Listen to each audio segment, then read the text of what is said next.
ክቡራን አድማጭ ተመልካቾቻችን የዝቋላ ወረዳ መንግስት ኮሚኒኬሽን ጉዳዮች ጽህፈት ቤት ያዘጋጀውን ዕለታዊ የቪዲዮ መረጃ ይዘንላችሁ ቀርበናል። በወረዳችን ከ3.6 ሚሊዮን ብር በላይ ወጪ የተገነባው የዲሩና የመስኖ ማራዘሚያ ካናል ተመርቆ ለአገልግሎት ክፍት ስለመሆኑ ያዘጋጀነውን ዘገባ እስከ መጨረሻው እንድትከታተሉን በአክብሮት ጋብዘናል። በዋግኽምራ ብሔረሰብ አስተዳደር በዝቋላ ወረዳ 02 ቀበሌ ከ3.6 ሚሊዮን ብር በላይ ወጪ የተገነባውና 12 ሄክታር መሬት በማልማት 45 የማህበረሰብ ክፍሎችን ተጠቃሚ የሚያደርገው የዲሩና የመስኖ ማራዘሚያ ካናል ተመርቆ ለአገልግሎት ክፍት ሆኗል። የ02 ቀበሌ የመስኖ ተጠቃሚ አርሶ አደር አወጣ ሀብቴ በሰጡት አስተያየት በቀረበላቸው የውሃ ጠለፋ ካናል ቴክኖሎጂ ተጠቅመው በትጋት በማልማት የራሳቸውንና የቤተሰባቸውን ኑሮ ለማሻሻል ዝግጁ መሆናቸውን ገልጸዋል።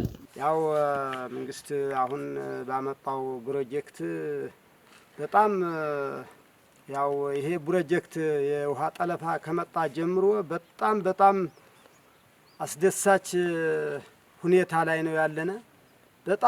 በጣም አሁን ትንሽ ከስራ ላይ ስንፈት እያሳየነ ነው እንጂ መንግስት በጣም እየተከታተለን ነው ያለው።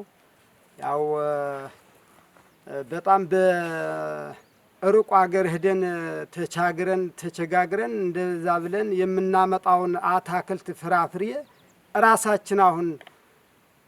ራሳችን አምርተን ለራሳችን ሆነን ከገበያ እያጠገብነ ነው። ወደ ገበያ እያቀረብነ እየቀየርነ አሁን በጣም ወደ ሌላ እያሳየነ ስለሆነ ይሄ ዲፋ መንግስት ያመጣው ፕሮጀክት በጣም ጠቃሚ ነው ብዬ ነው ማስቀምጠው። ለወደፊቱም ለሌሉት አርሶ አደሮችም እንደዚሁ በተመሳሳይ ሌላ ሳይሆን ሰርቶ ለመቀየር እንደዚህ ያለ አቋም ያለ ፕሮጀክት ቢያመጣ በጣም ደስተኞች ነን። የፒኤች ኢትዮጵያ ፕሮጀክት የኢንፍራስትራክቸር ኦፊሰር የሆኑት አቶ ጀንበር መጎስ እንደገለጹት ለካናል ስራው በቅድሚያ ተይዞ የነበረው እቅድ 400 ሜትር የነበረ ቢሆንም የተመደበውን በጀት በአግባቡ በማጣጣምና በመጠቀም ከእቅድ በላይ 450 ሜትር ማሳደግ ተችሏል ብለዋል። የዚህን ካናል አጠቃላይ እንደ ፕላን ተይዞ የነበረው 400 ሜትር ነበረ።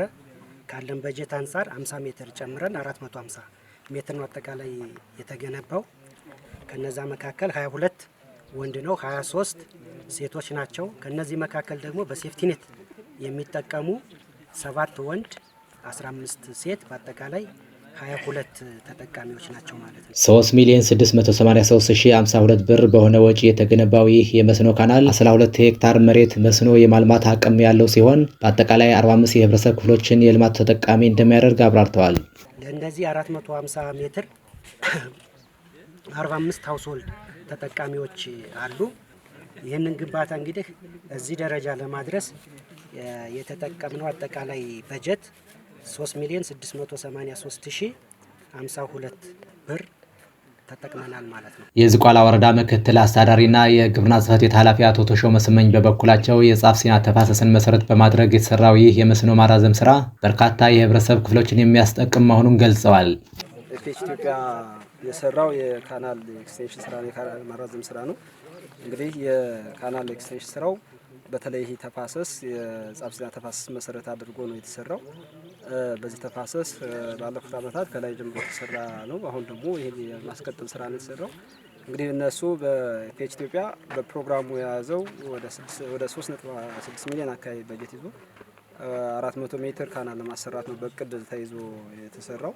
ነገር ግን በአፈጻጸማቸው በራሳቸውም የክትትልና የእኛም ባለሙያ ጭምር ጠንካራ ክትትል ስለነበረ 450 ሜትር ጭምር ከእቅዳቸው በላይ ጨምረው ነው ያሰሩት። የአካባቢው ህብረተሰብ የምግብ ዋስትናው ያልተረጋገጠ በመሆኑ ካናሉ ከነበሩበት ኢኮኖሚያዊ ችግር እንዲወጡ ትልቅ በር ከፋች እንደሚሆን ተናግረዋል። እንግዲህ ካናል መሰራቱ በርካታ ማህበረሰቦችን ተጠቃሚ ማድረግ የሚችል ነው። በተለይ እዚህ አካባቢ ያለው ማህበረሰብ ከፍተኛ የሆነ የምግብ ችግር ያለበትና የምግብ ዋስትና ያላረጋገጠ ማህበረሰብ ነው። አክለውም የተመቻቸውን እድል ተጠቅመው ተጠቃሚ ወጣቶችን በመከታተል በአጭር ጊዜ ውስጥ ወደ አምራችነት ማስገባት እንደሚገባና ህብረተሰቡ የፕሮጀክቱ ባለቤት በመሆን በአግባቡ እንዲጠቀምበት አሳስበዋል። የዚህ ካናል መሰራት በርካታ ወጣቶችን የስራ እድል ፈጥሯል።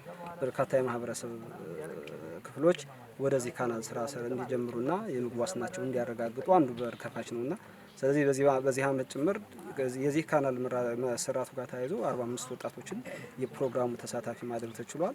እኛም እንደ ግብርናም ይህን ካናል ዛሬ ስንረከብ በርካታ ወጣቶችን ወደ ስራ ማስገባት ጭምር እንዳለብን ካናሉ በስራት ብቻ አይደለም አንዱት ተጠቃሚዎችን ተከታትሎ ወደ ስራ ማስገባት ይጠይቃል።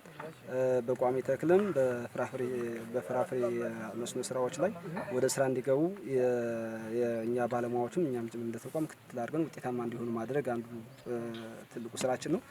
ይህን የመሰለ ጥራቱን የጠበቀ በጣም በአጭር ጊዜ ይህን ካናል ሰርቶ ያስረከበልን ፒኤች ኢትዮጵያን በጣም እናመሰግናለን። በጊዜው በተቀመጠበት ጊዜና በጥራት ነው የተሰራው ስራ እንደምታዩት። ይህን ደግሞ ቀጣይ ተንከባክበን ተጠቃሚዎች እየተንከባከቡ እያጸዱ እንዲጠቀሙ ማድረግ ከኛ ይጠበቃልና በዚህ ልክ ወደ ስራ የምናስገባው ይሆናል ማለት ፈልጋለሁ።